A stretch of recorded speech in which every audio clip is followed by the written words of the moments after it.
It's Middleman TV in the building, and today we got to talk about Jared Big Baby Anderson and his fight last night against Ryad Merhy.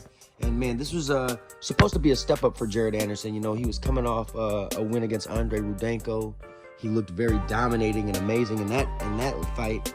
But in the fight before that, we saw him against Charles Martin, and he looked like, you know, he wasn't ready for the big time names yet.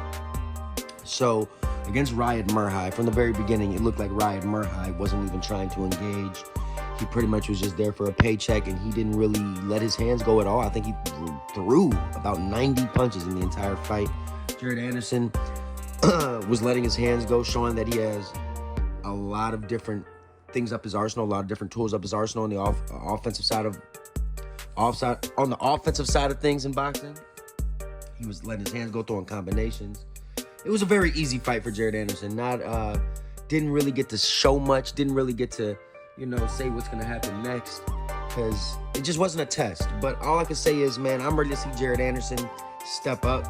This is now, since Charles Martin, we've seen him fight Andre Rudenko and Ryad Merhy, two major downgrades from Charles Martin, and he's dominated both of those men. So it's time for Jared Anderson to step back up. I don't know. There's a lot of names out there in the heavyweight division that I would love to see Jared Anderson fight next. 6'6", 300-pound British fighter, Martin Bakole. I think Martin Bakole versus Jared Anderson right now would be a major, huge, big fight in the boxing in the heavyweight division. I would love to see Martin Bakole versus Jared Anderson. Derek Chisora, Martin Bakole. Those are two opponents I would love to see Jared Anderson fight next. Derek Chisora's been in the ring with everyone. He's a journeyman, you know, but it would still be a step up from the last two guys he's fought. I still think that'd be pretty easy work for Jared Anderson. And then Martin Bakole, that's not easy work for anybody. I'd love to see that fight, but a lot of people are telling me they don't think Jared Anderson is ready for Martin Bakole.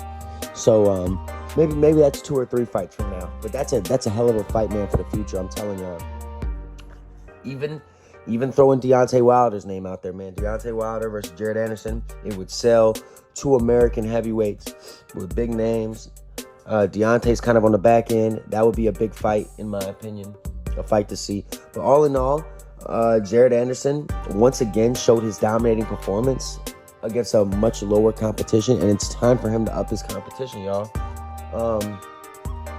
I'm really hoping that next time we see Jared Anderson fight, it's against a big-time name. But all in all, he looked good. He looked dominant. He looked real fast for a heavyweight like he always does. And I'm expecting big things from Jared Anderson in the year 2024.